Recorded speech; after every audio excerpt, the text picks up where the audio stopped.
un chapitre dans mon livre qui va pas m'aider à me faire des amis, mais c'est pas très grave, qui est sur, je l'appelle la formation, enfin la déformation, je mets D entre parenthèses, la déformation des médecins.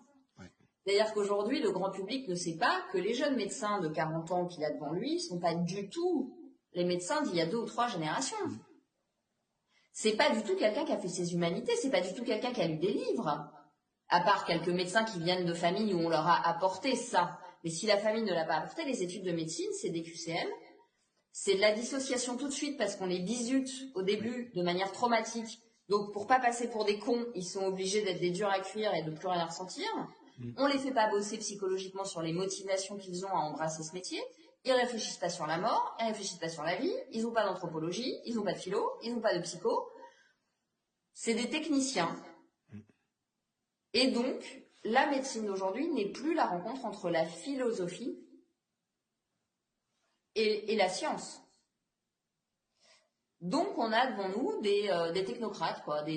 En fait, nos médecins sont des fonctionnaires qui fonctionnent. Voilà, ils sont dans une pensée opératoire. Ils sont dans la logique de l'algorithme, donc ils ne sont plus dans la logique du vivant.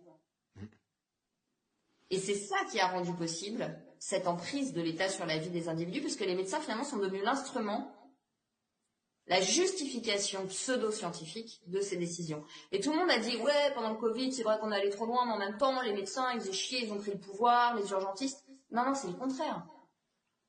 Ils ont été instrumentalisés pour valider des mesures qui étaient intrusives avec la sphère intime.